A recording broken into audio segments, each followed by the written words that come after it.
Tug'ilgan kuni ham chippakka chiqdi. Endi buni hech nima bilan tuzatib bo'lmaydi. U oyisining qo'ng'iroq qilganini ketganini eshitdi, lekin yig'isi tingani yo'q. Mittivoy dadasining uyga qaytib kelganini eshitdi, lekin hamon yig'lardi. Endi u hech vaqt xursand bo'lolmaydi. Hozir uning o'lgani ma'qul. Undan keyin Bosi bilan Beten baxmal kuchukchalarini qaytib olib, kichkina ukalarini tirikligida, tug'ilgan kunida qanday xo'rlashganini, kalaka qilishganini bir umr eslab yurishsin. Mittivoy hammalari, oyisi ham, dadasi ham, Bosi ham, Beten ham uning karavoti yonida turishganini sezib qoldi, lekin u yuzini yostiqqa qo'yib berkitib oldi. "Menga qara, Mittivoy, eshik tagida seni kimdir kutib turibdi", dedi dadasi. Mittivoy javob bermadi. Dadasi uning yelkasidan ushlab silkitdi. "Nima, eshitmayapsanmi? Eshikda seni bitta og'ayning kutib turibdi. Gunilla yoki Kristerdir-da", deb to'ng'illadi Mittivoy. Yo'q, seni kutib turganning ismi Bimbo", dedi oyisi. "Hech qanaqa Bimboni tanimayman", deb to'ng'illadi Mittivoy.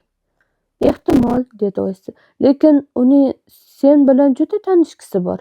Xuddi shu payt dahliz tomondan sekingina akillagan tovush eshitildi. Mittivoy tishini tishiga qo'yib, o'jarlik qilib indamay yotaverdi. U endi chindan ham bu xom xayolni kallasidan chiqarib tashlashi kerak. Biroq yana dahlizda akillagan tovush eshitildi. Mittivoy shartta turib o'tirdi.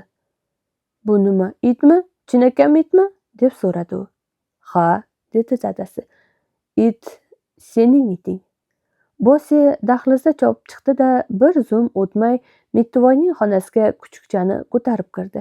Mittivoy ko'zlariga ishonmasdi. "Tushimi yo o'ngimi bu? Bu mening itimmi?" deb shivirladi Mittivoy. U qo'llarini Bimboga cho'zgancha ko'zlaridan yosh chiqib ketdi.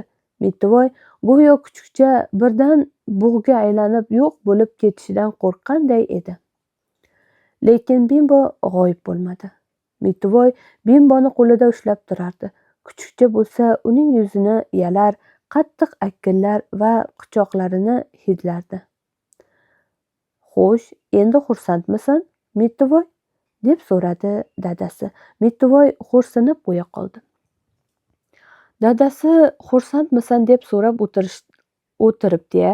Mittivoy shunday baxtiyor ediki, sevinchi ichiga sig'dirolmasdi. Hatto qayeridir jiz etib ketganday bo'ldi.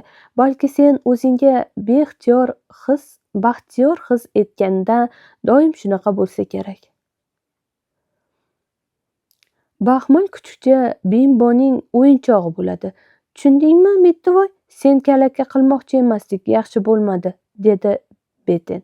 Mittivoy hammasini kechirdi. Umuman, hozir uning qulog'iga gap kirmasdi, chunki Mittivoy Bimbo bilan gaplashardi. "Bimbo, joji Bimbo, sen mening itimsan", keyin Mittivoy oyisiga dedi. "Menimcha, mening Bimbom Albertdan chiroyli, yoqimtoy, chunki juni kalta, oyoqlari qiyshiq va kalta. Bunaqa xonaki it dunyoda eng yaxshi it bo'lsa kerak". Shu payt Mittivoy Gunilla bilan Kristerning hozir kirib kelishlarini eslab qoldi. Eha, bir kunda kishiga shunchalik ko'p baxt kulib boqishini u tasavvur ham etmagandi. Hozir uning chinakam iti borligini hamma biladi. Endi Mittivoyning o'z iti bor. Yana qanday itdeng dunyodagi eng chiroyli ita, axir u hazilakam gapmi? Lekin birdan Mittivoy tashvishga tushib qoldi. "Oyi, buvimnikiga Bimboni ham olib ketsam maylimi?" "Iya, bo'lmasam-chi, sen uni mana bu kichkina savatga solib olib ketasan", dedi oyisi it solib yuradigan maxsus savatni ko'rsatib. Uni xonaga kuchuk bilan birga Bosi olib kirgandi. "U zo'r-ku", dedi Mittivoy. Qo'ng'iroq ovozi eshitildi. Gunilla bilan Krister kelishgandi. Mittivoy ularga peshvoz chiqarkan ovozining boricha qichqirdi.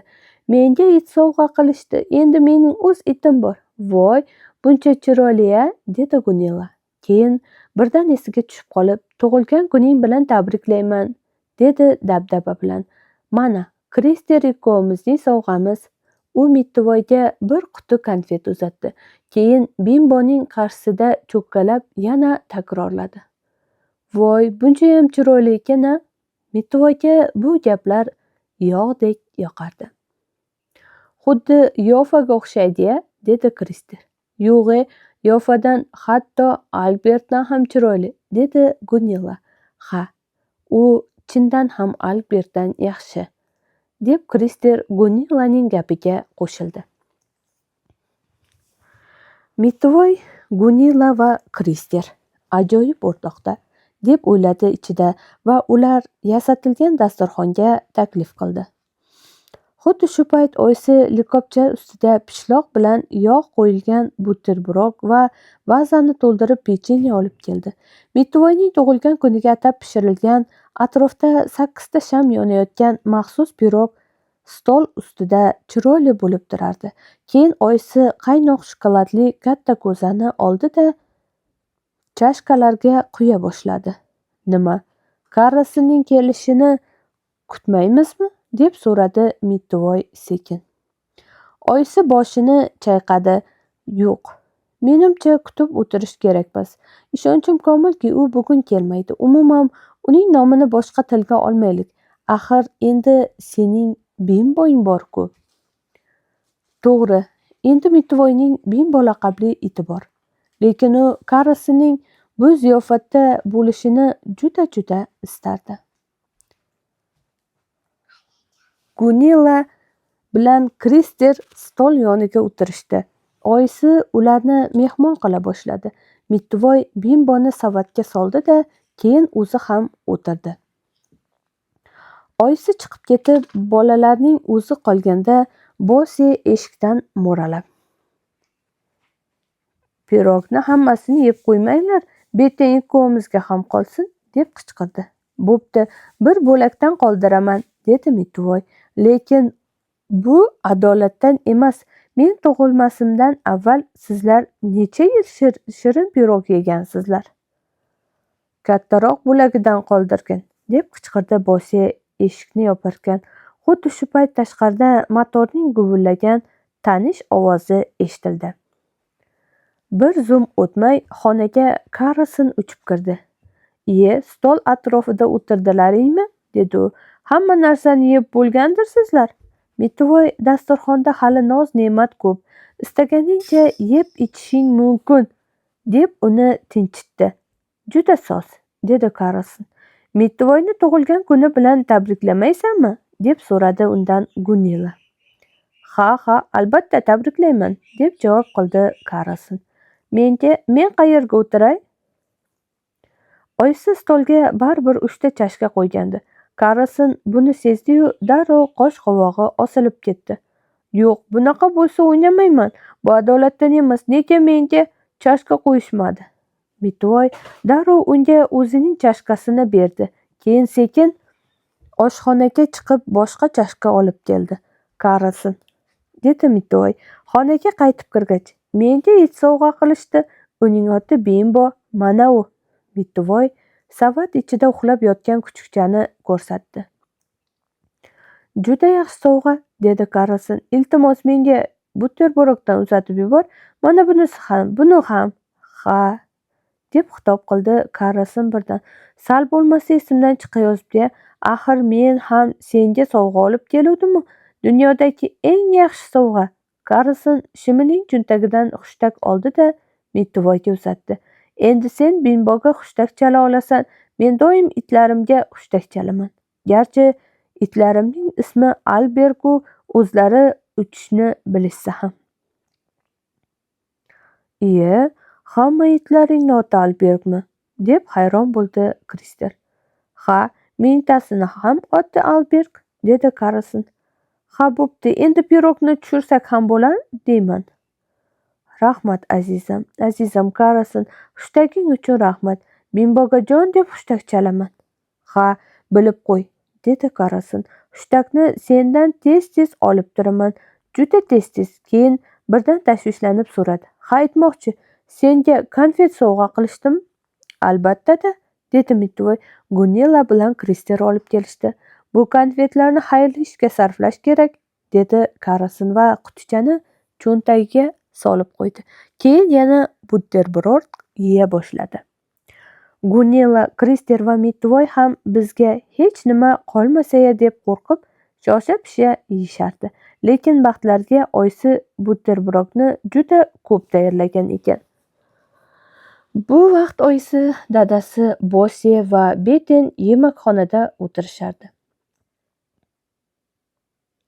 Qaranglar, bolalar xonasi jimjit-a, dedi oyisi. Mitvoyga it olib berganimizdan juda xursandman. Hali u kuchuk bizni ko'p ovora qiladi-yu, lekin ilojimiz qancha? Ha, endi u o'sha tomda yashovchi Karason haqida bema'ni gaplarni unutar, dedi dadasi. Shu payt Mitvoyning xonasidan kulgu va bolalarning g'ovur-g'uvuri eshitildi. O'shandan keyin oyisi, yuringlar, borib ko'ramiz. Ular shunday ajoyib bolalarki, deb taklif qildi. Bo'pti, yuringlar, boramiz, deb qo'shildi Beten. Hammalari, oyisi, dadasi, Bosi va Beten Mitvoy tug'ilgan kunini qanday nishonlayotganini ko'rgani ketishdi.